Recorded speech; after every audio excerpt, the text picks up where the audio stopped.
Welcome to Tales to Terrify, part of the District of Wonders network. Featuring Starship Sofa and far-fetched fables, everyone has a story in the District of Wonders. Come and find yours.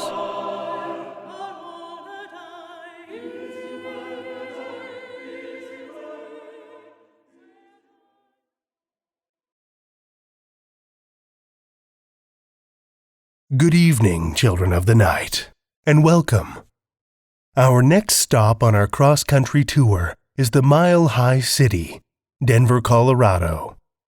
If you've ever flown into or out of Denver, you've likely had a chance to experience one of the most infamous buildings in the state of Colorado for yourself, the Denver International Airport. The horrors of airline food and endless security lines aside, the Denver airport is rife with tales of dark intentions and conspiracies of apocalyptic magnitude. The airport began to draw attention long before it was even finished. By the time it opened in February of 1995, it was 16 months behind schedule and a whopping $2 billion over budget. Funny thing was, though, it wasn't immediately evident to the general public where that much extra time and cost came from. But humans have a habit of filling in the gaps in our understanding with our own stories and assumptions. And some were quick to form their own ideas. Ideas, however, that didn't entirely come from nowhere. On March 19th, 1994, almost a full year before it would finally open to the public, a dedication ceremony was held at the Jeppesen terminal of the airport. As part of that ceremony, a time capsule was placed in the terminal, covered by an inscribed capstone. Sounds normal enough?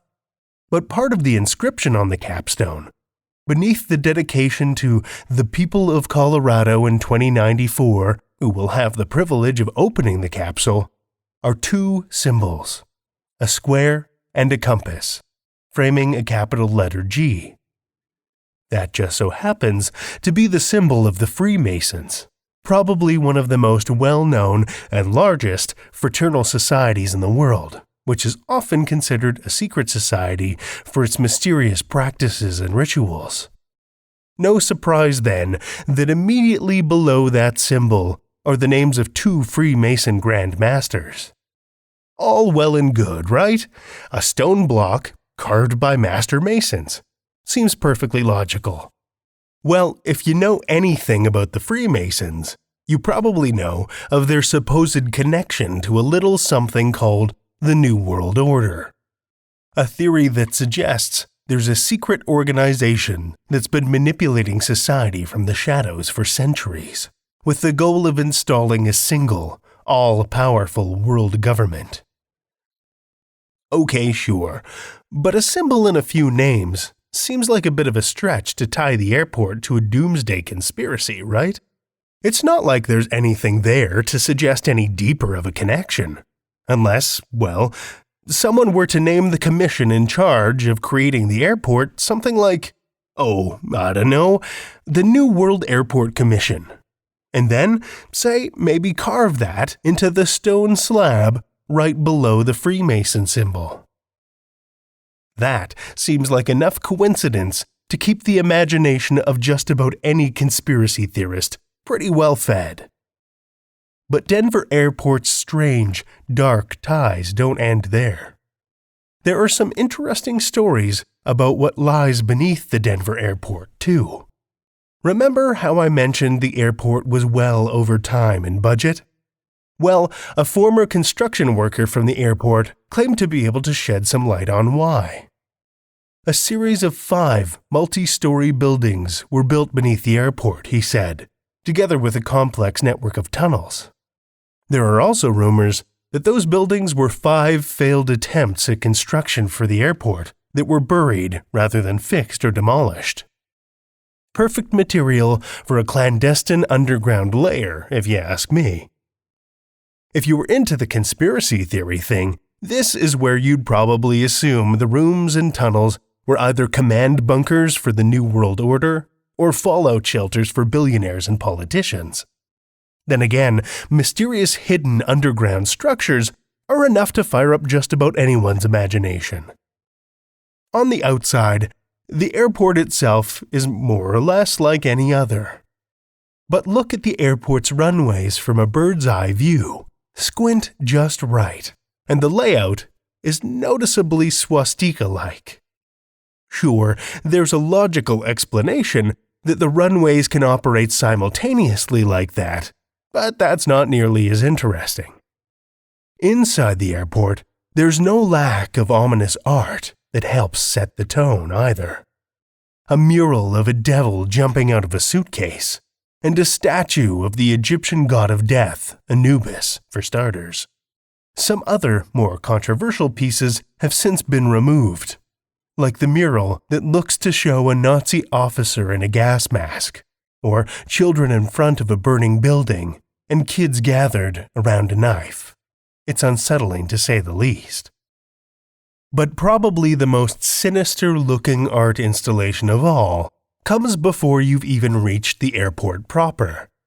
Rearing high above the main boulevard leading into the Denver airport property is a statue known as Blue Mustang, or more colloquially, Blucifer.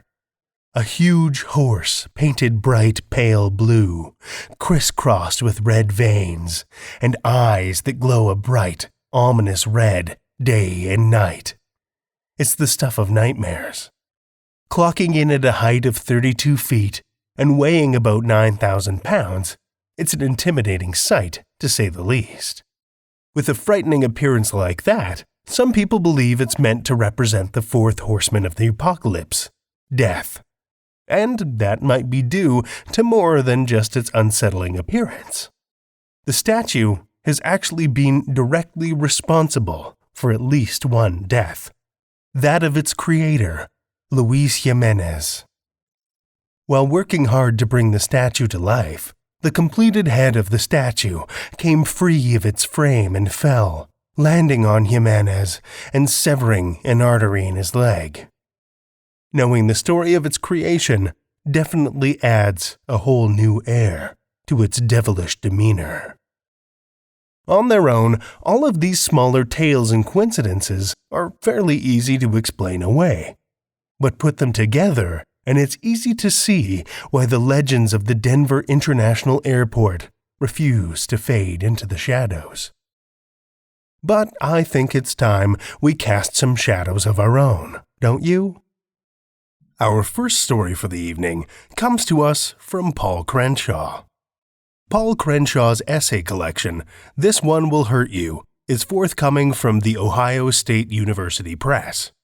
Other work has appeared in Best American Essays, Best American Non-Required Reading, the Pushcart Prize, anthologies by W. W. Norton and Houghton Mifflin, Oxford American, Glimmer Train, Tin House, North American Review, and Brevity, among others.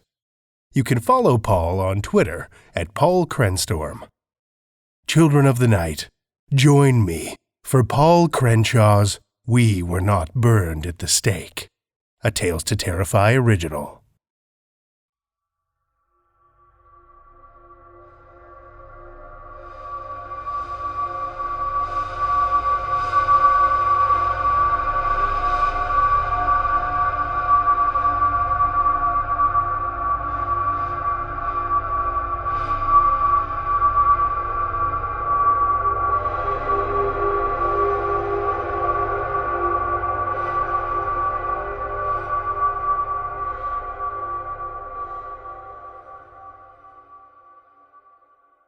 That's old world, the stake burning, as was mutilation by men who used God as their justification. In the old days they cut us and burned us, and all the villagers turned out to see the witches go up in flames, which we did. Witches burn like any other body of flesh and bone. And you can be sure I still hear the screams of my sisters echoing throughout time. My grandmother was burned in Cordoba, Spain, the same year Columbus landed in the New World. and my mother was murdered barely a month before the Spanish Armada sailed for England. I still say the priests hated women more than they loved their God. But I digress. That's Old World, the burning. In Salem, we were not burned. We were hung, most of us. Some of my sisters, whose names you cannot yet pronounce, lashed out as the life left them, their feet connecting with the heads of the fat priests and magistrates, their voices shaking the foundations of the earth. But we had been surprised and overwhelmed, and their necks turned purple and black before their voices could call chaos. The life left them, and the villagers went home to screw each other stupid. I know, because I cursed the children conceived that day. I cursed their names, and I cursed their births, and I cursed their blood, and I licked the tears from their fathers' eyes when they saw their malformed children slither out of the womb 9 months later. I cursed them again after licking their tears, and many of them died inside after seeing their swollen offspring. And my sisters and I sang songs that were old when the Sphinx was blood and bone, though my sisters' voices were still stiff from the hanging. A few of us were pressed. We were held down by men, and rocks placed upon us until we could no longer breathe. They wanted us to confess our crimes, but we committed no crimes, for we do not believe in their gods nor their laws. Still, it was not a nice way to die. Think of harboring so much hate for women as to crush the very breath from them, to choke their voices shut. Some nights I still wake thinking the stones are upon me. That night, I saw my life narrowing down to nothing.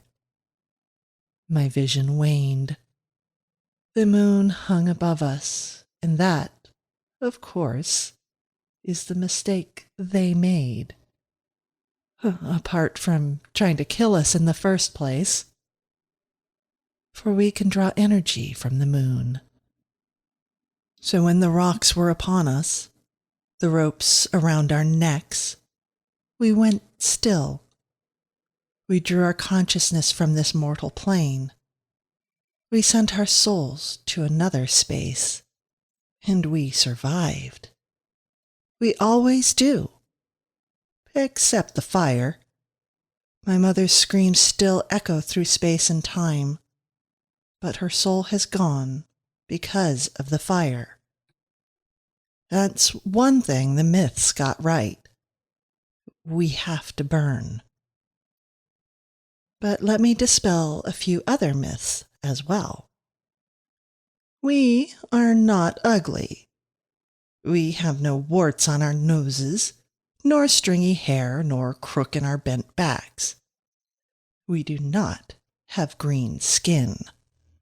We can appear beautiful, if it meets our needs, but we are no more or less beautiful than any woman. What we are is, how do I say it? Striking. We can also go unnoticed, and there's been plenty of that over the years. But our normal appearance is striking.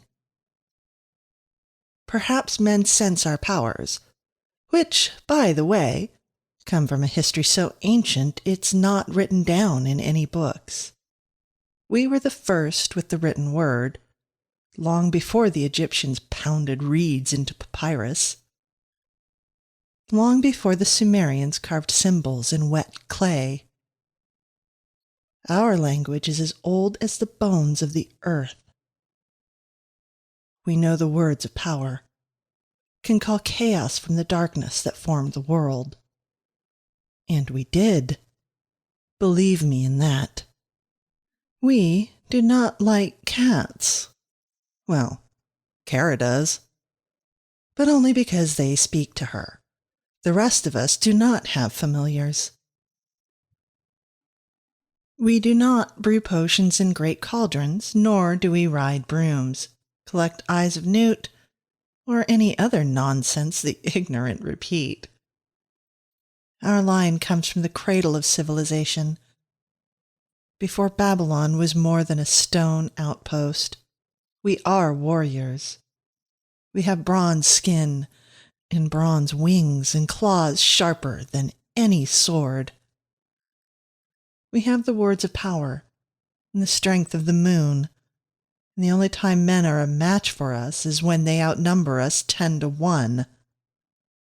Witch is just a word made up by men who are so small they let fear rule them, and so stupid they don't even know they are being ruled.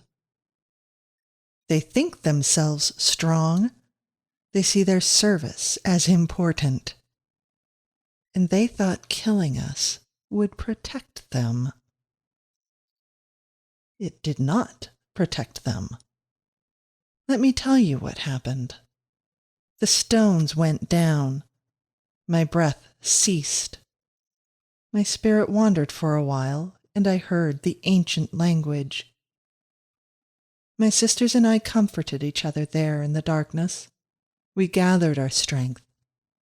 For dying takes something out of a woman, same as giving birth. When we were ready, we spoke the words of returning. The villagers were stuffing each other in their small, sad rooms, and my sisters and I awoke. We came careening back down into our mortal shells with the fury of 1,000 stake fires. With all the fury of every one of us who has been persecuted and executed by men who believe power comes from their testicles, that their small, sad cocks command respect. We threw back the stones, burst out of the earth as if just born. We cut our sisters from the gallows with our sharp claws. We spread our bronze wings. Our eyes were blazing in the darkness. As I say, we cursed the children using the ancient words. The male children, that is. The women we left alone, along with the seeds inside them that would bloom into girl children. For girl children are sacred. Know that, if you know nothing else. In the long history of the world, women have suffered enough. They've borne the swords of men since Adam ate of the fruit and blamed Eve for his weakness. And these were small, quiet women. They had no words of power, no talons, no wings. They were pressed down as surely as the rocks had crushed the life from my sisters. So we left them alone. We whispered in their ears that they would be set free now, and they held our hands in thanks. You will not have heard what we did to the men. We have had to hide over the years so we could not leave evidence of what we had done.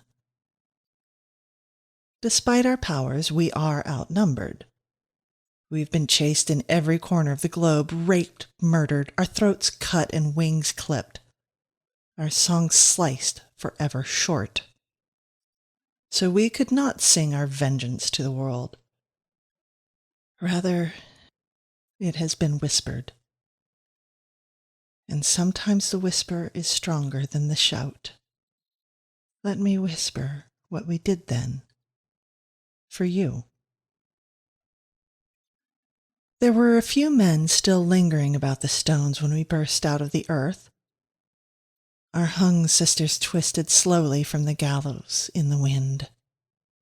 Kara had been cut down, and one of the men was using her body. And when she came awake, the shout that shook out of her shattered his soul. We were unable to find even the smallest shards. His ears bled and his eyes burst from him, and even in her weakened state, with her throat black as forge fires, Kara shone like the goddess she is. The other men we descended on, our wings wide spread. We cut them with our claws, we sliced them with our sharp wings. Kara, crazed from the returning, called down a storm of stone and steel, and her wings whipped through them like a whirlwind. The first men were still falling when more villagers came out. Kara was covered in blood. Her hoarse voice still hung in the night skies of this new world. Seeing her, some of the men dropped to their knees. I do not know if they were praying to their gods or begging for mercy, for Kara gave them time to do neither. She became a blur again, her wings spread out like 6-foot swords. Lightning shot from her mouth, jumping from one man to the next. She shouted again, and men trembled in fear. We joined her then.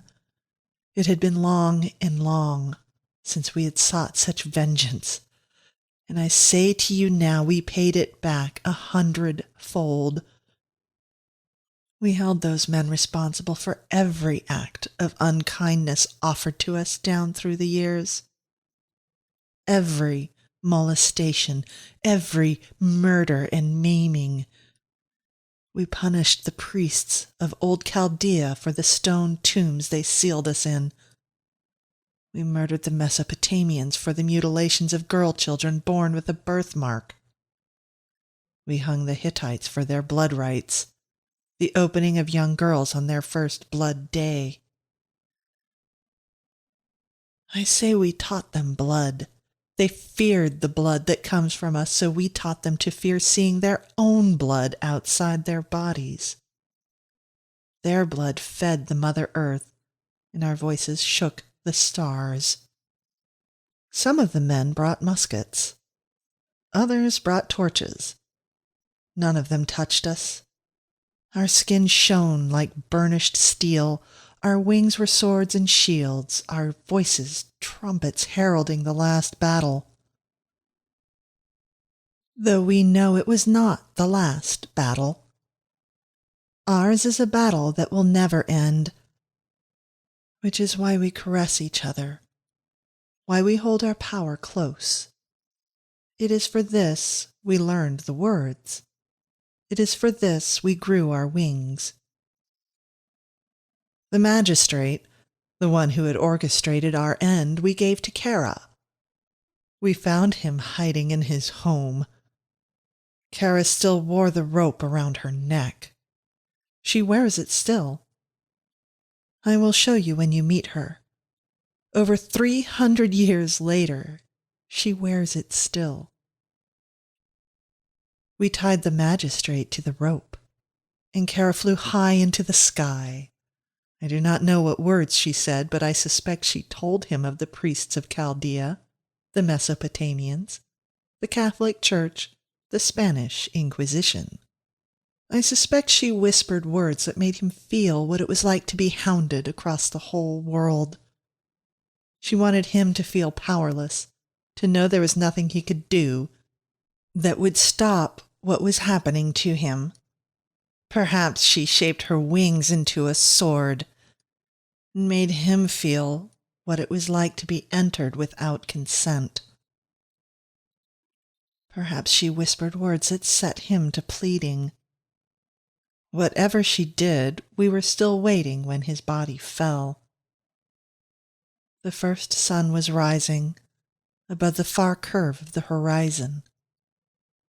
The remaining villagers were hiding in their homes. The magistrate screamed all the way down, though his voice held no power. Kara landed lightly beside what was left of him. She was still hoarse but strong enough to speak. "When the sun shines," she said, voice shaking like a horn, "tell the the story of what happened here. Say your men died unexpectedly. Say that the women you accused of witchcraft died as well. Kara's eyes shone like the last phase of the moon. But at night, whisper to each other what really happened, that you may never forget. So they told the story as we wanted it told. Witches died. They did not tell that 9 months later all boy children were born with eyes as black as the darkness my sisters slept in before the return. They had 6 toes on each foot, and the remaining men drowned them in the stream. And if you ask me if I feel sorry for them, I only remind myself of the sewers of cities my sisters and I have slogged through to escape the ways of men. They also did not tell that we saved the souls of the men we killed. No, not saved in that sense. Took, I should say, kept. I keep the ones I took in a little cage. I carry it with me always. I take it out occasionally to look at. Days when it seems the world is run by men so mad with power they will burn it all. The men seem so small inside it. Their penises are no larger than a speck of dirt. Their voices are no more than an insignificant sigh. And this keeps the darkness from overtaking me. When I see women stoned to death in the desert, or raped in the dorm rooms of the institutes of learning, when I see girl children tossed into rivers in remote mountain villages, when men force themselves upon women who might have been my sisters if only they knew the words carved from the stones of the earth, in a time before time began. They sing to me, these little men in their cages. They plead for their eternal souls, and their words sound as sweet as the first running of the rivers, from the first rain to feed the dry earth. As the first morning the sun rose above the still cooling earth to push back the darkness. As the songs of all my sisters down from the ancient days of beginning. As beautiful as your song will be, my dear sweet child.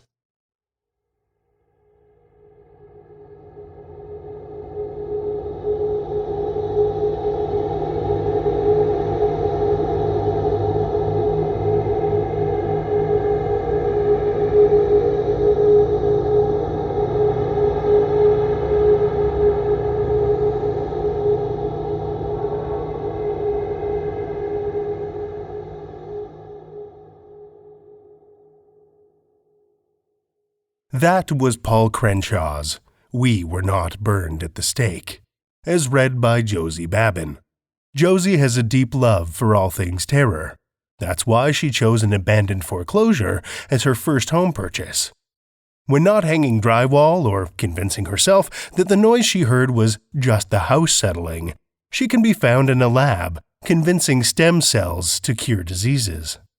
In-between times are filled with playing outside in the San Diego sun, imposing snuggles on her 2 cats, and sometimes even her human companion. Narrating stories is a special treat that she enjoys immensely, and she hopes you enjoy listening to them. Thank you, Josie. Our second story is the first of 4 parts we'll be airing over the coming weeks. A classic tale from Arthur Machen. Arthur Machen was a Welsh author and mystic of the 1890s and early 20th century. He is best known for his influential supernatural, fantasy, and horror fiction. His novella, The Great God Pan, has garnered a reputation as a classic of horror, with Stephen King describing it as maybe the best horror story in the English language.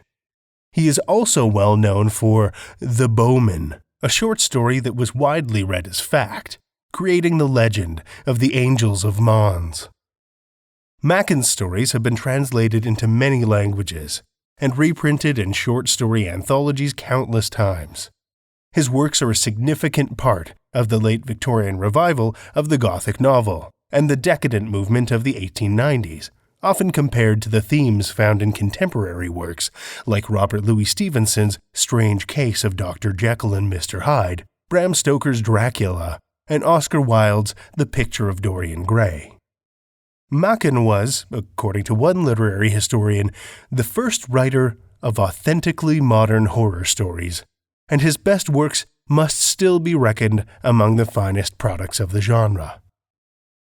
Children of the night, listen with me to part 1 of Arthur Machen's The Great God Pan.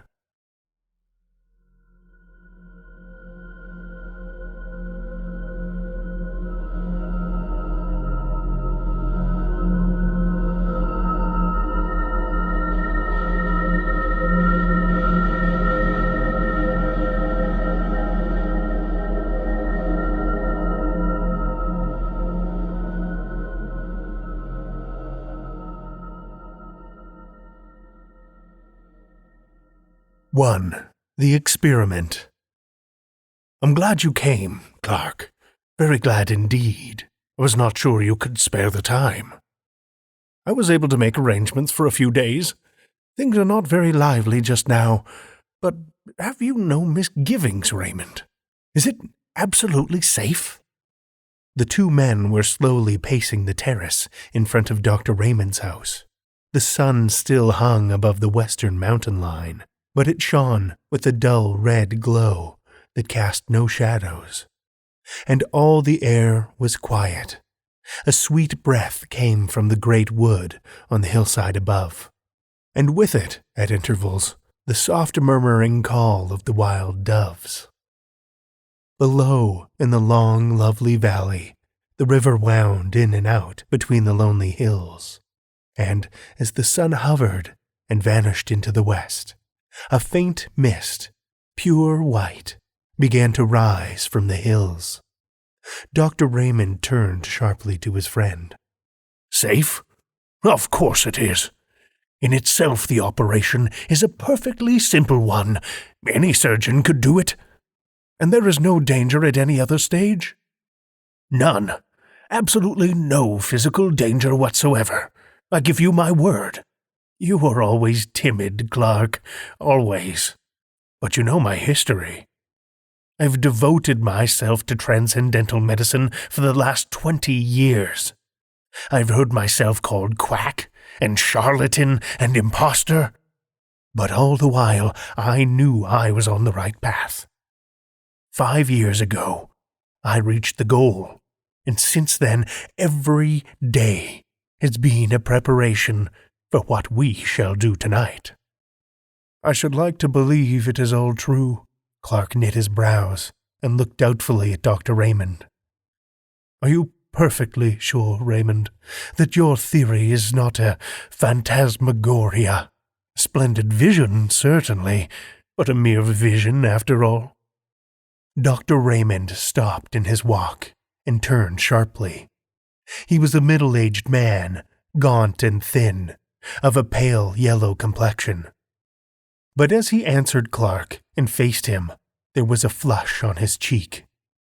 Look about you, Clark. You see the mountain, and hill following after hill, as wave on wave. You see the woods and orchard. You see the fields of ripe corn, and the meadows reaching to the reed beds by the river. You see me standing here beside you and hear my voice.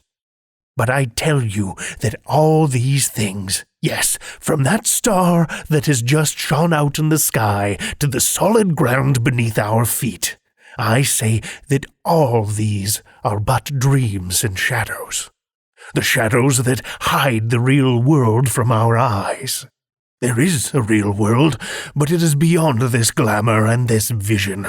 Beyond these chases and arras, dreams in a career. beyond them all as beyond a veil.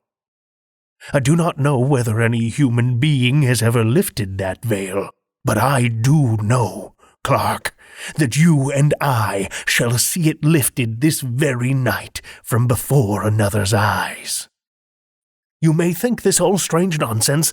It may be strange, but it is true. And the ancients knew what lifting the veil means.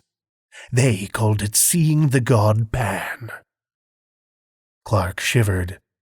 The white mist gathering over the river was chilly.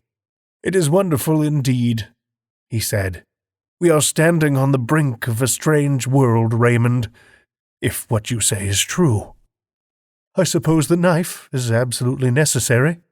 "Yes. A slight lesion in the grey matter, that is all. A trifling rearrangement of certain cells. A microscopical alteration that would escape the attention of 99 brain specialists out of 100. I don't want to bother you with shop, Clark. I might give you a mass of technical detail which would sound very imposing and would leave you as enlightened as you are now. But I suppose you have read, casually, in out-of-the-way corners of your paper, that immense strides have been made recently in the physiology of the brain. I saw a paragraph the other day about Digby's theory and Brown-Faber's discoveries. Theories and discoveries. Where they are standing now, I stood 15 years ago, and I need not tell you that I have not been standing still for the last 15 years. It will be enough if I say that 5 years ago I made the discovery that I alluded to when I said that 10 years ago I reached the goal.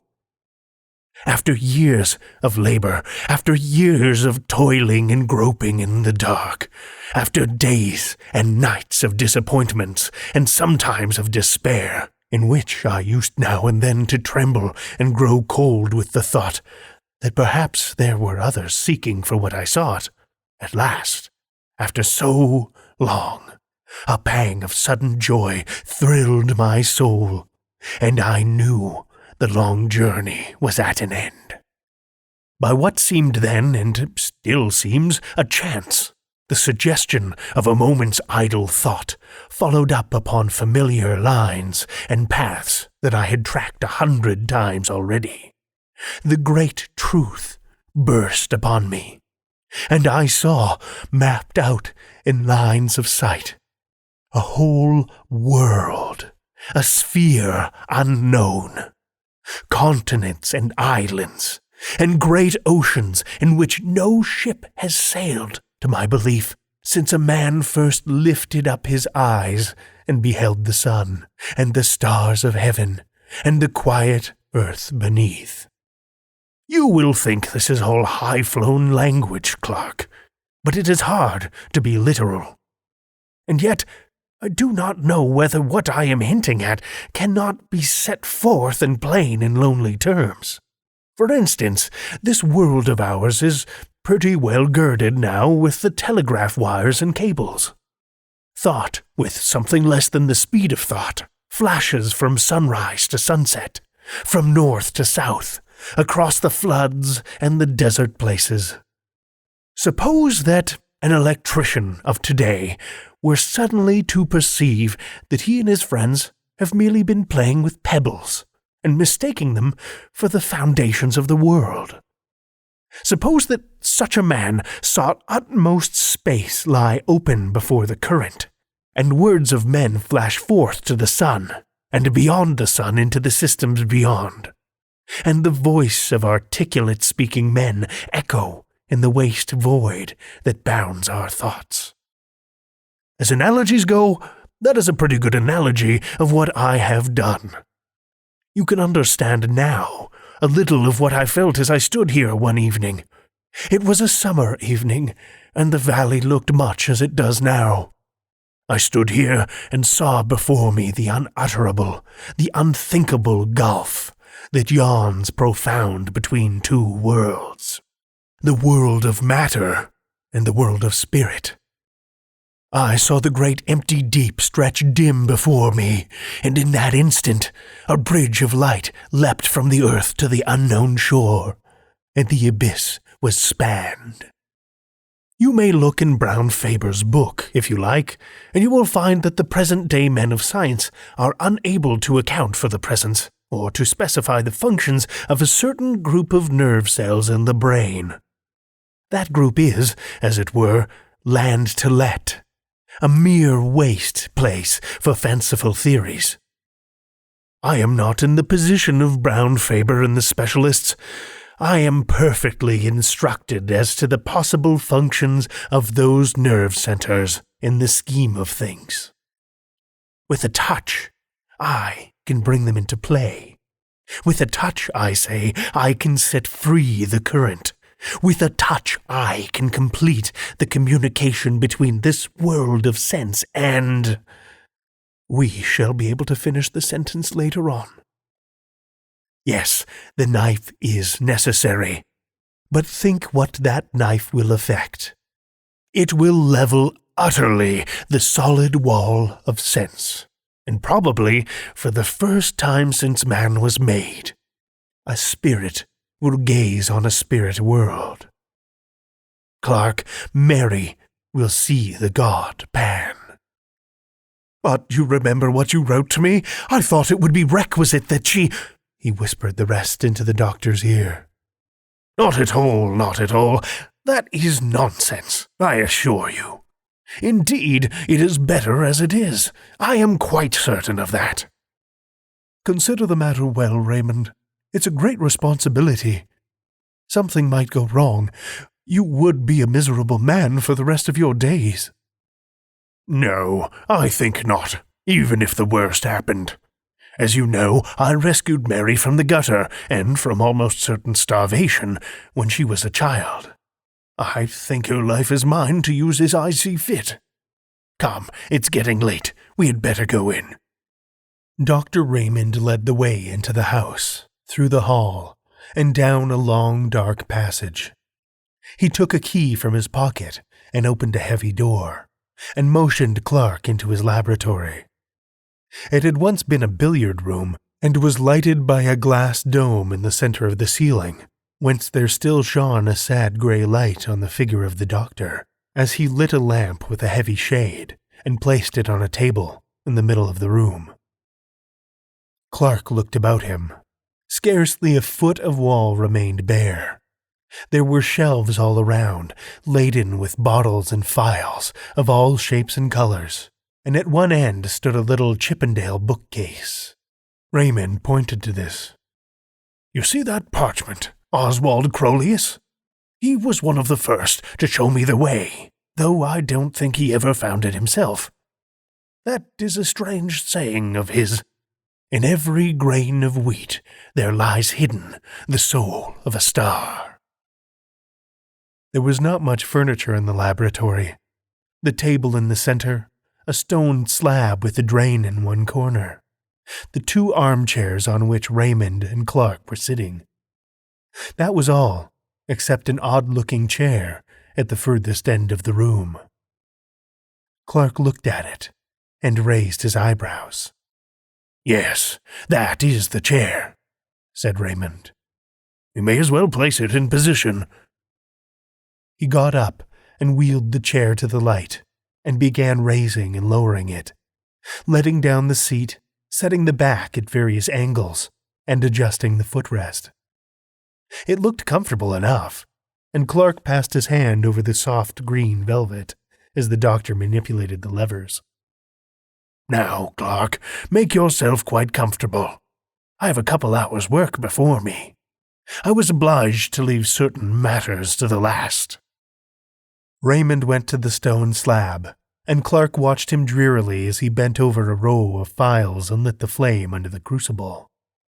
The doctor had a small hand lamp, shaded as the larger one, on a ledge above his apparatus, and Clark, who sat in the shadows, looked down at the great shadowy room, wondering at the bizarre effects of brilliant light and undefined darkness contrasting with one another. Soon he became conscious of an odd odor. At first the merest suggestion of odor in the room, and as it grew more decided, he felt surprised that he was not reminded of the chemist's shop or the surgery. Clark found himself idly endeavoring to analyze the sensation, and half-conscious, he began to think of a day 15 years ago that he had spent roaming through the woods and meadows near his own home. It was a burning day at the beginning of August. The heat had dimmed the outlines of all things and all distances with a faint mist, and people who observed the thermometer spoke of an abnormal register, of a temperature that was almost tropical.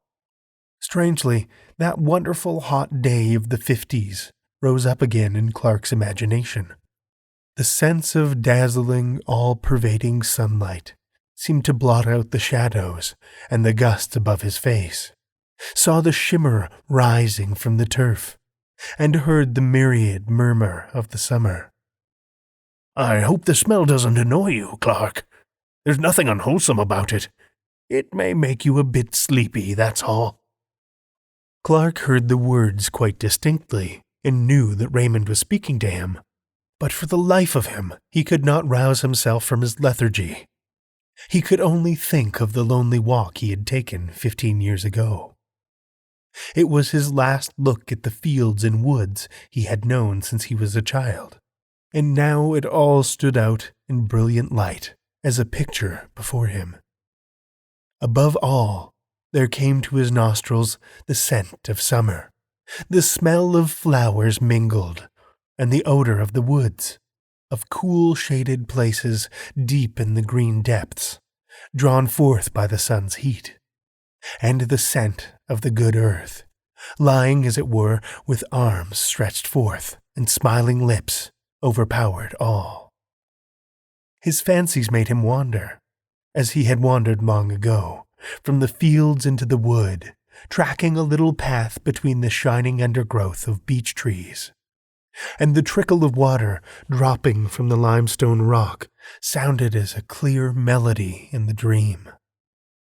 Thoughts began to go astray and to mingle with other thoughts. The beech alley was transformed to a path between ilex trees, and here and there a vine climbed from bough to bough, and sent up waving tendrils, and drooped with purple grapes, and the sparse gray-green leaves of a wild olive tree stood out against the dark shadows of the ilex.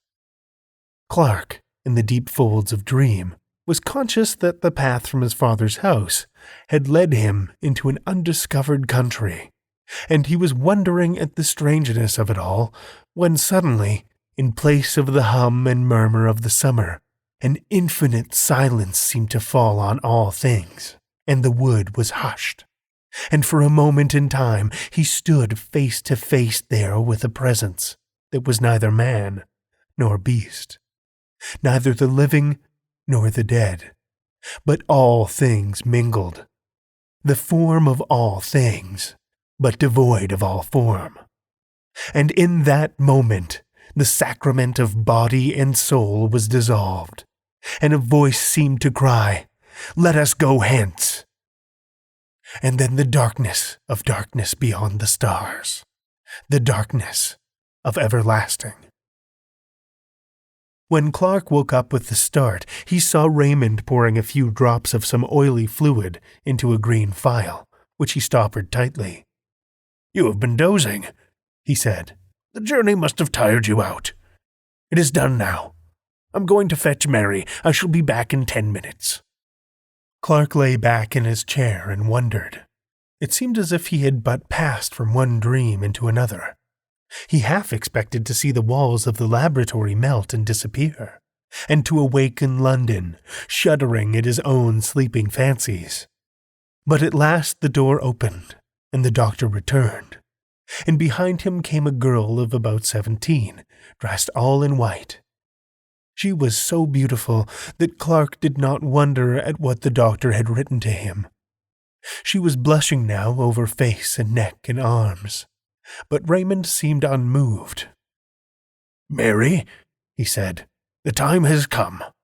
You are quite free. Are you willing to trust yourself to me entirely?" "Yes, dear." "You hear that, Clark? You are my witness. Here is the chair, Mary. It is quite easy. Just sit in it and lean back. Are you ready?"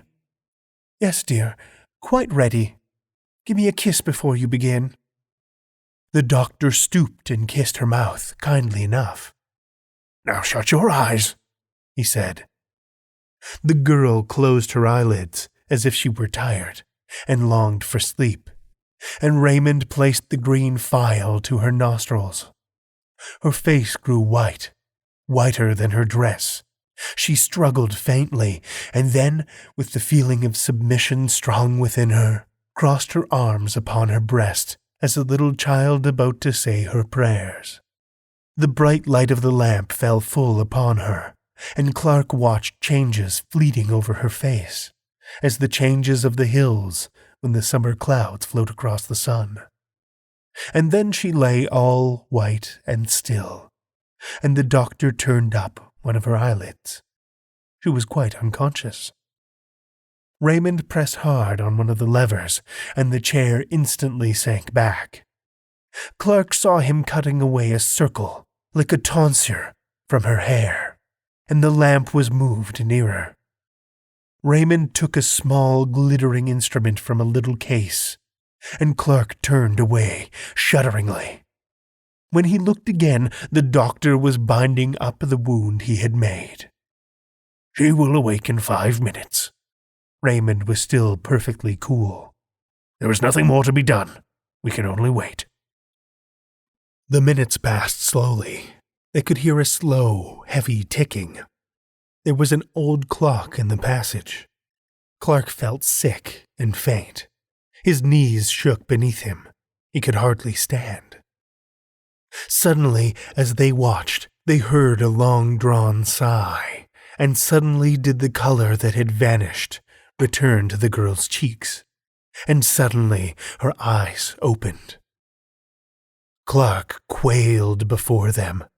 They shone with an awful light, looking far away, and a great wonder fell upon her face, and her hands stretched out as if to touch what was invisible. But in an instant, the wonder faded, and gave place to the most awful terror. The muscles of her face were hideously convulsed. She shook from head to foot. The soul seemed struggling and shuddering within the house of flesh. It was a horrible sight, and Clark rushed forward as she fell shrieking to the floor. 3 days later, Raymond took Clark to Mary's bedside. She was lying wide awake, rolling her head from side to side, and grinning vacantly. "Yes," said the doctor, still quite cool. "It is a great pity. She is a hopeless idiot. However, it could not be helped, and, after all, she has seen the great god Pan."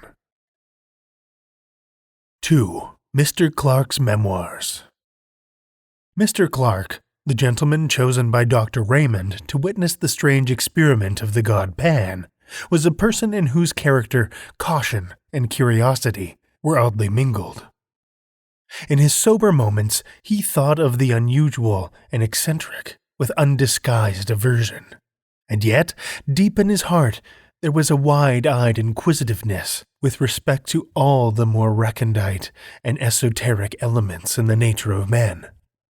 The latter tendency had prevailed when he accepted Raymond's invitation, for though his considered judgment had always repudiated the doctor's theories as the wildest nonsense, yet he secretly hugged a belief in fantasy, and would have rejoiced to see that belief confirmed. The horrors that he witnessed in the dreary laboratory were to a certain extent salutary.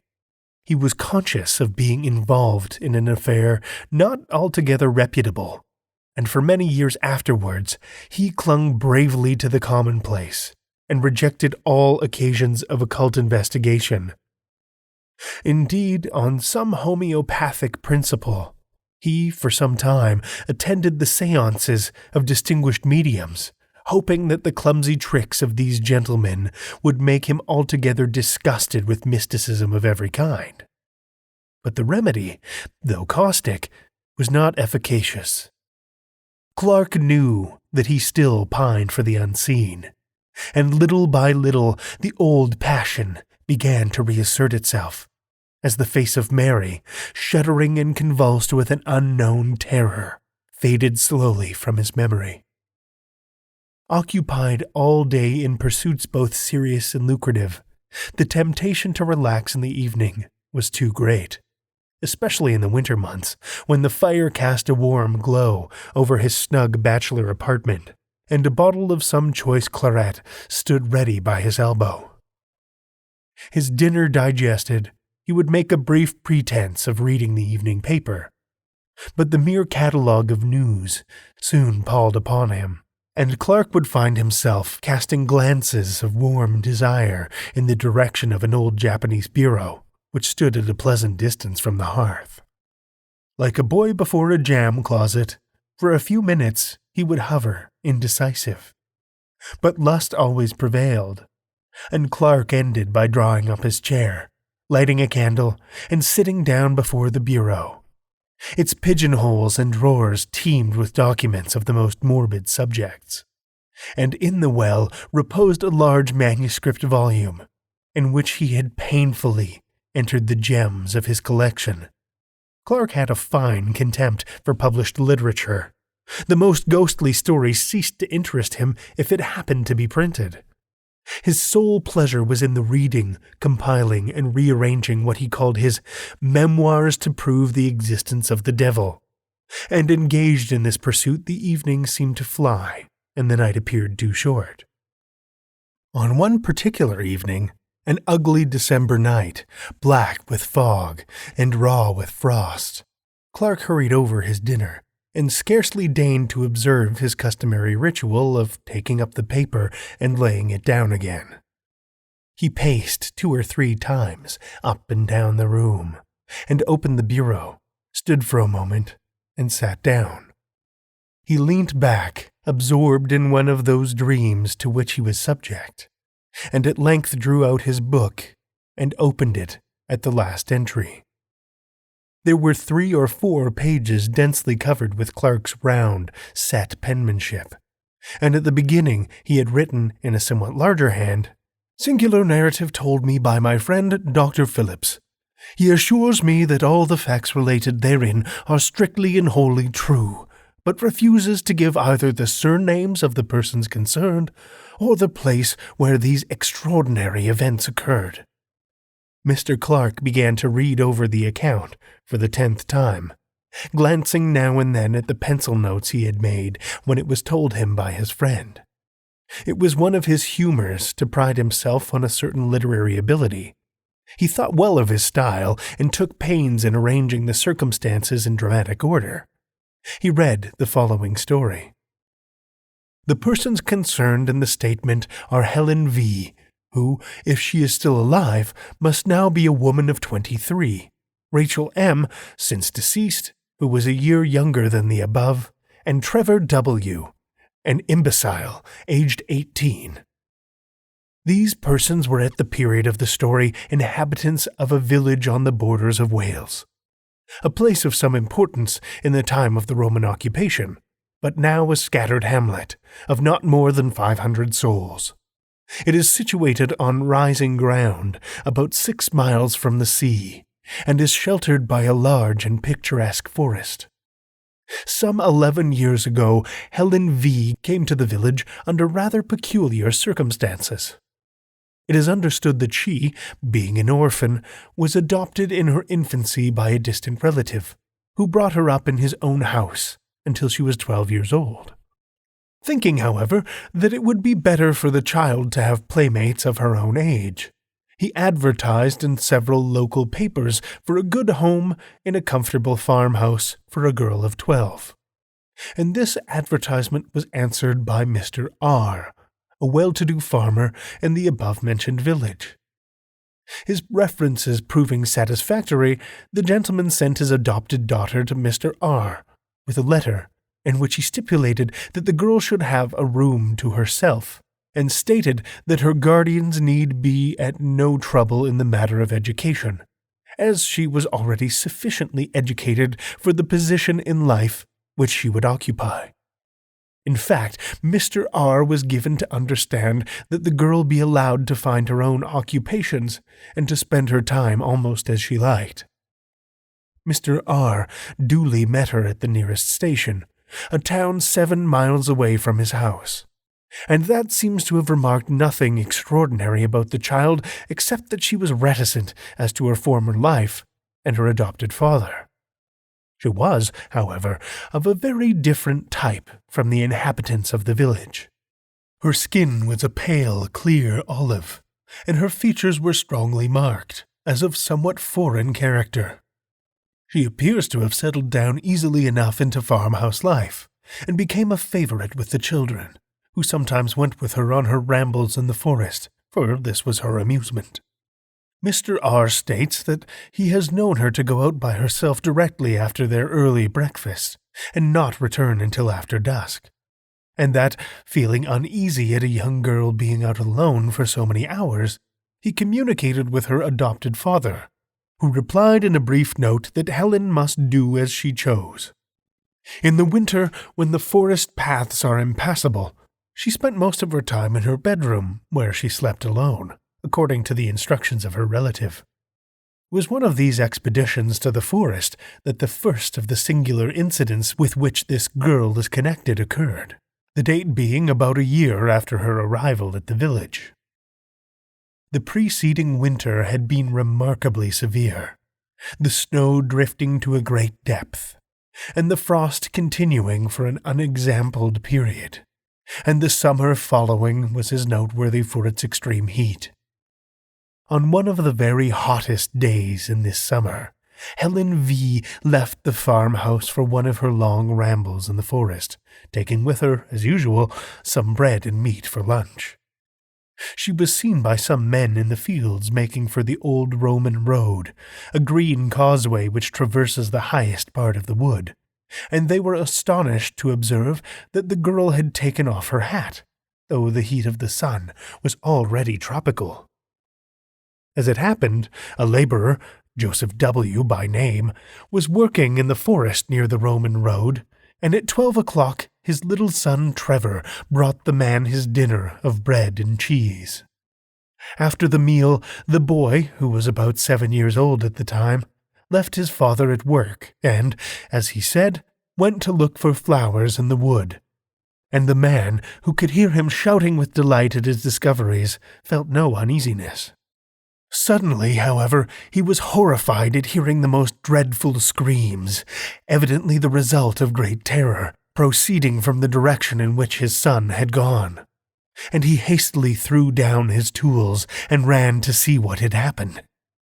Tracing his path by the sound, he met the little boy, who was running headlong and was evidently terribly frightened, and on questioning him, the man elicited that after picking a posy of flowers, he felt tired and lay down on the grass and fell asleep. He was suddenly awakened, as he stated, by a peculiar noise, a sort of singing he called it, and on peeping through the branches he saw Helen V. playing on the grass with a strange naked man, who he seemed unable to describe more fully. He said he felt dreadfully frightened and ran away crying for his father. Joseph W. proceeded in the direction indicated by his son, and found Helen V. sitting on the grass in the middle of a glade or open space left by charcoal burners. He angrily charged her with frightening his little boy, but she entirely denied the accusation, and laughed at the child's story of a strange man, to which he himself did not attach much credence. Joseph W. came to the conclusion that the boy had woke up with a sudden fright, as children sometimes do, but Trevor persisted in his story, and continued in such evident distress that at last his father took him home, hoping that his mother would be able to soothe him. For many weeks, however, the boy gave his parents much anxiety. He became nervous and strange in his manner, refusing to leave the cottage by himself, and constantly alarming the household by waking in the night with cries of, "The man in the wood! Father! Father!" In course of time, however, the impression seemed to have worn off, and about 3 months later he accompanied his father to the home of a gentleman in the neighborhood, for whom Joseph W. occasionally did work. The man was shown into the study, and the little boy was left sitting in the hall. And a few minutes later, while the gentleman was giving W. his instructions, they were both horrified by a piercing shriek and the sound of a fall. And rushing out, they found the child lying senseless on the floor, his face contorted with terror. The doctor was immediately summoned, and after some examination, he pronounced the child to be suffering from a kind of fit, apparently produced by a sudden shock. The boy was taken to one of the bedrooms, and after some time recovered consciousness, but only to pass into a condition described by the medical man as one of violent hysteria. The doctor exhibited a strong sedative, and in the course of 2 hours pronounced him fit to walk home. But in passing through the hall, the paroxysms of fear returned, and with additional violence.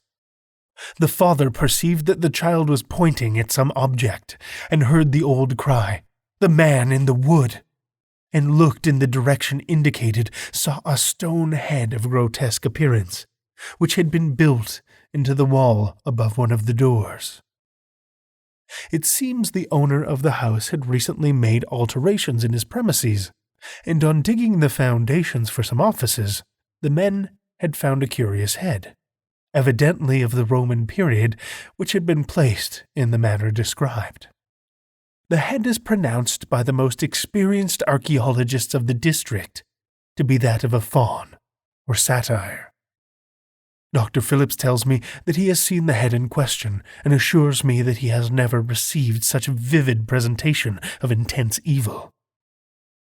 From whatever cause arising, this second shock seemed too severe for the boy Trevor, and at the present date he suffers from a weakness of intellect, which gives but little promise of amending. The matter caused a good deal of sensation at the time, and the girl Helen was closely questioned by Mr. R., but to no purpose, she steadfastly denying that she had frightened or in any way molested Trevor. The second event, with which this girl's name is connected, took place about 6 years ago, and is of a still more extraordinary character. At the beginning of the summer of 1882, Helen contracted a friendship of a peculiarly intimate character with Rachel M., the daughter of a prosperous farmer in the neighborhood. This girl, who was a year younger than Helen, was considered by most people to be the prettier of the two, though Helen's features had to a great extent softened as she became older. The two girls, who were together on every available opportunity, presented a singular contrast. The one with her clear olive skin and almost Italian appearance, and the other of the proverbial red and white of our rural districts. It must be stated that the payments made to Mr. R. for the maintenance of Helen were known in the village for their excessive liberality, and the impression was general that she would one day inherit a large sum of money from her relative. The parents of Rachel were therefore not averse from their daughter's friendship with the girl, and even encouraged the intimacy, though they now bitterly regret having done so. Helen still retained her extraordinary fondness for the forest, and on several occasions Rachel accompanied her, the two friends setting out early in the morning, and remaining in the wood until dusk. Once or twice after these excursions, Mrs. M. thought her daughter's manner rather peculiar. She seemed languid and dreamy, and as it had been expressed, different from herself. But these peculiarities seem to have been thought too trifling for remark. One evening, however, after Rachel had come home, her mother heard a noise which sounded like suppressed weeping in the girl's room, and on going in found her lying, half undressed, upon the bed, evidently in the greatest distress. As soon as she saw her mother, she exclaimed, "Ah, mother, mother, why did you let me go to the forest with Helen?" Mrs. M. was astonished at so strange a question, and proceeded to make inquiries. Rachel told her a wild story. She said— Clark closed the book with a snap, and turned his chair towards the fire. When his friend sat one evening in that very chair and told his story, Clark had interrupted him at a point a little subsequent to this, had cut short his words in a paroxysm of horror. "My God!" he had exclaimed. Think what you are saying. It is too incredible, too monstrous. Such things can never be in this quiet world, where men and women live and die, and struggle and conquer or maybe fail, and fall down upon sorrow, and grieve and suffer strange fortunes for many a year. But not this, Phillips, not such things as this. There must be some explanation, some way out of the terror. Why, man, if such a case were possible, our earth would be a nightmare." But Phillips had told his story to the end, concluding, "Her flight remains a mystery to this day. She vanished in broad sunlight. They saw her walking in a meadow, and a few moments later, she was not there." Clark tried to conceive the thing again as he sat by the fire, and again his mind shuddered and shrank back, appalled before the sight of such awful, unspeakable elements enthroned, as it were, and triumphant in human flesh. Before him stretched the long, dim vista of the green causeway in the forest, as his friend had described it. He saw the swaying leaves and the quivering shadows of the grass. He saw the sunlight and the flowers, and far away, far in the long distance, the two figures moved toward him. One was Rachel, but the other? Clark had tried his best to disbelieve it all, but at the end of the account, as he had written it in his book, he had placed the inscription, "E diabolus incarnate est, e homo factus est."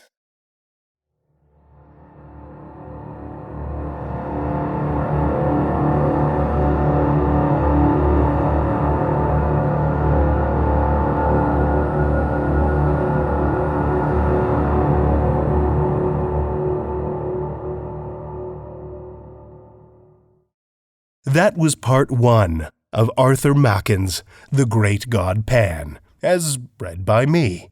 My personal page is in the show notes.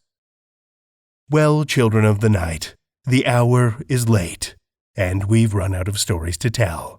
For now. Consider supporting our podcast on Patreon via the link in the show notes, and like us or leave a review on Apple Podcasts or wherever you listen to podcasts. Reviews help keep us on the charts, so we can worm our way into the ears of new listeners. Our show is produced by editors Scott Silk, Seth Williams, and myself, Drew Sebesteny. Theme music by Diane Severson, and website by Josh Lightsey. Tales to Terrify is distributed under a Creative Commons Attribution Non-Commercial No Derivatives license. Join us again next week as we unhinge your mind with more Tales to Terrify. This presentation has been brought to you by the District of Wonders Network, dedicated to podcasting the finest genre fiction. You can learn more about the District of Wonders and their many literary productions at their website, www.districtofwonders.com. Thank you for listening.